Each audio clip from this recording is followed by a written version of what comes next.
Damn, this story is so sad. Welcome back to SoFlo TV again, everybody. It is your host with the most. A Ugandan Olympic athlete, Rebecca Cheptegei, she dies after she was set on fire by her ex-boyfriend. It's crazy surrounding the situation or the situation surrounding how she died, but we're going to talk about that in a minute, and we'll also talk about in Kenya or Uganda femicide among which is killing of women or killing of the female species, women, grown women or girls, right? Violence against women rather. So Ugandan marathon runner Rebecca Cheptegei, who competed in the 2024 Paris Olympics, she has died from burns 4 days after the police says that her boyfriend or former boyfriend poured gasoline all over her and set her on fire. Damn. What a horrible way to die. So the death of Cheptegei, 33 years old, who was taken to Moi Teaching and Referral Hospital in Eldoret, Kenya, with burns over more than 75% of her body on Sunday, was announced by the hospital director and the Ugandan Athletic Federation to have passed away. Cheptegei, who was in the hospital's intensive care unit, passed away this morning at 5:30 a.m. after all her organs failed. Owen Menach, the hospital's senior director of clinical services, told News Media Services. A full report regarding the circumstances of her death would be released later on in the day, he said. Now, we have learned of this sad passing on one of our Olympic athletes, Rebecca Cheptegei, following a vicious attack by her boyfriend, Uganda Olympic Committee President Donald Rukari said in a post that was posted to X, which was once Twitter, the social media platform formerly known as Twitter. He said, "May her gentle soul rest in peace, and we strongly condemn violence against women." Man, that is so sad.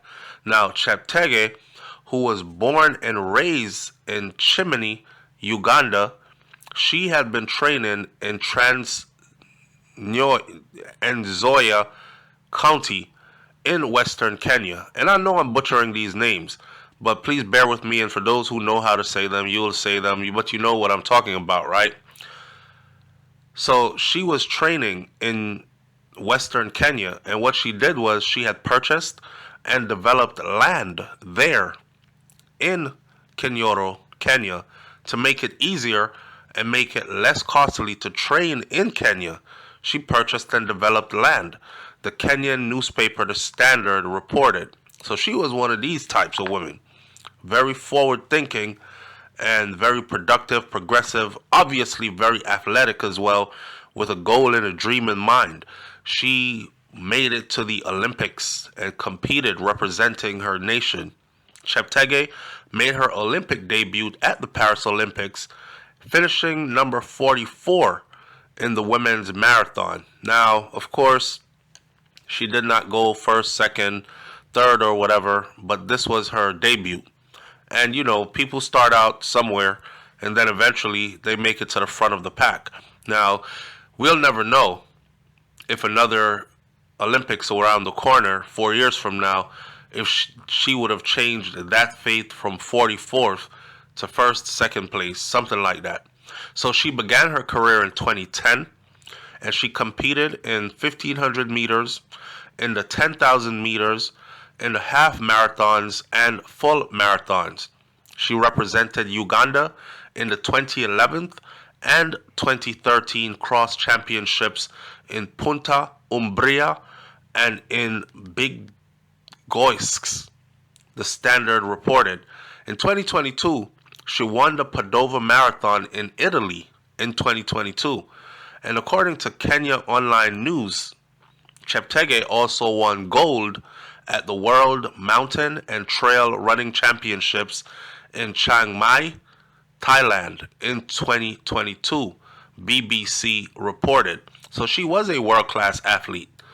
Cheptegei posted her fastest marathon performance at 2 hours, 22 minutes and 47 seconds to place second in the Abu Dhabi Marathon in December of 2022.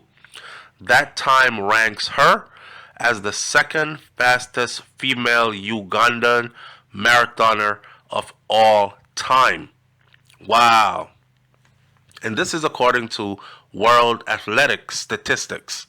Her mother, Agnes Deme Cheptegei, described her daughter as a good child who was very polite, and she didn't have a lot of issues. She was just a calm spirited kind of person, very non-confrontational kind of person. Police said that Cheptegei was attacked by a boyfriend who is said to be her ex-boyfriend, who is Dixon Diema Maragash, who snuck into Cheptegei's home in Endebess in western Kenya ahead of the attack, while she and her two children were at church. Kenyan and Ugandan newspaper both reported that she went to church, brought the kids with her, and while she was away, he broke into the house and he lay-waited her in the house until she returned. Now, upon returning, Dixon had then poured petrol or gasoline. He began pouring it on Rebecca before he set her ablaze. This is what the county police sheriff said and told to the newspaper. The two were rescued by neighbors who put out the fire and rushed them to the hospital. This seems like this was a case of, if I can't have you, no one will, or no one else can. Because in the process of dousing her with gasoline, apparently he doused himself with gasoline also, and he was also burnt up in the attack. So when the neighbors came and rescued both of them, because they were both on fire, and then the police came, and the police described this as a domestic dispute. He himself is still alive, but he is in intensive care. But they said that he looks like he might survive because he is improving and he is stabilizing, according to BBC News.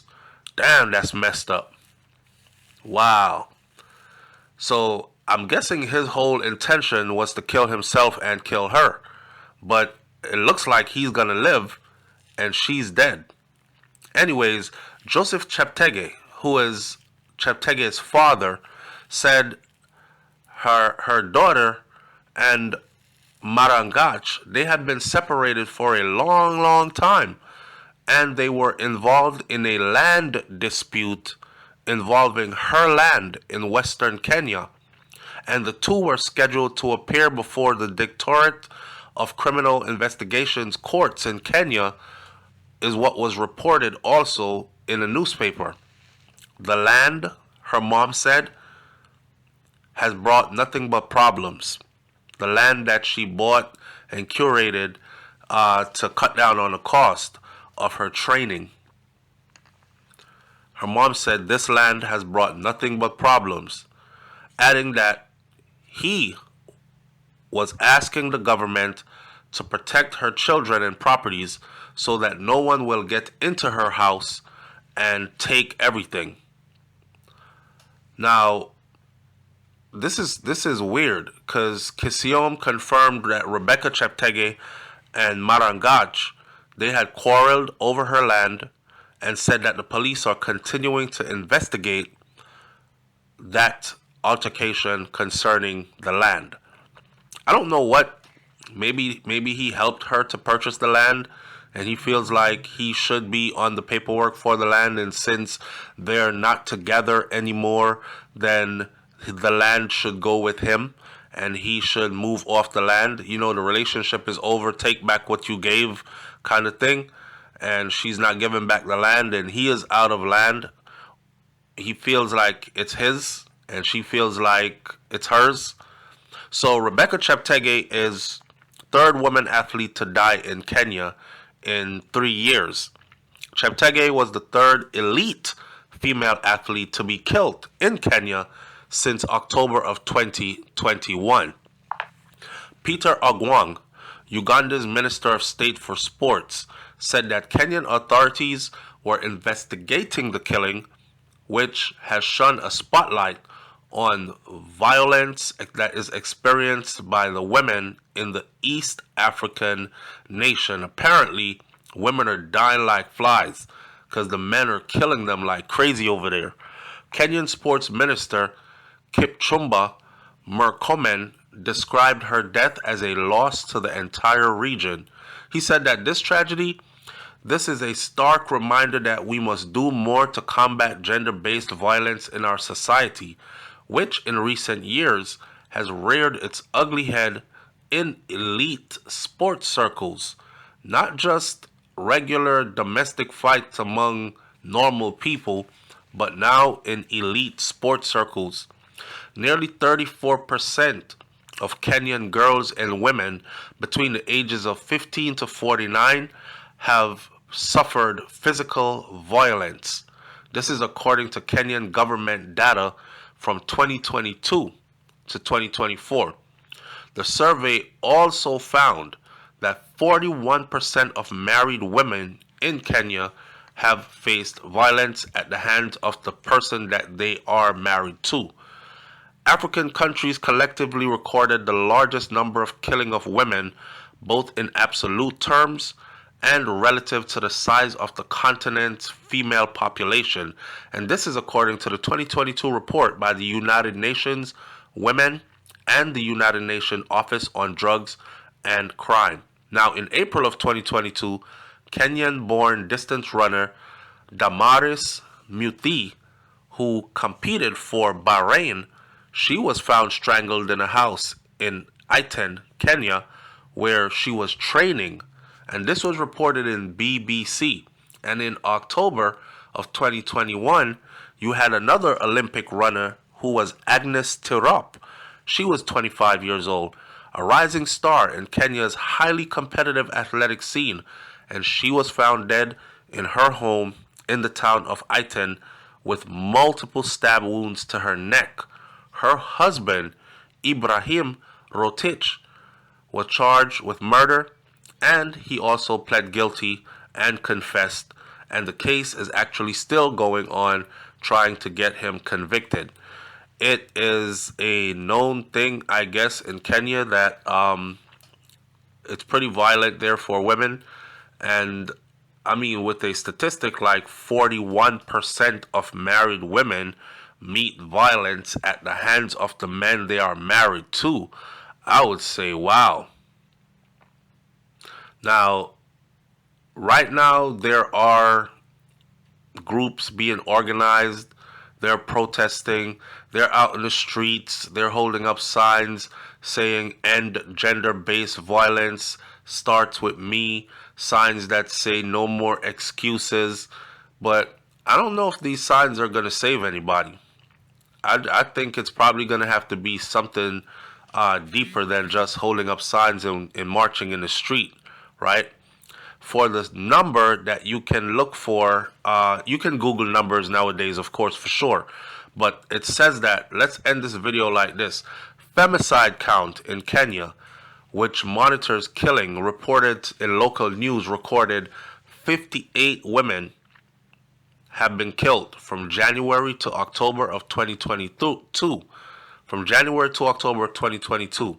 And then in 2023, the organization said that it recorded at least 152 women killed, which was the highest in 5 years. Man, that's sad. I don't know what else to say other than may her soul rest in peace. And this is a sad, sad story and a sad day, full of potential. Could have been a gold medal winner at the next Olympics, but now we will never know. Leave your comments in the comment section below, and I'll catch you on the next video. It's SoFlo TV. I'm out. Peace.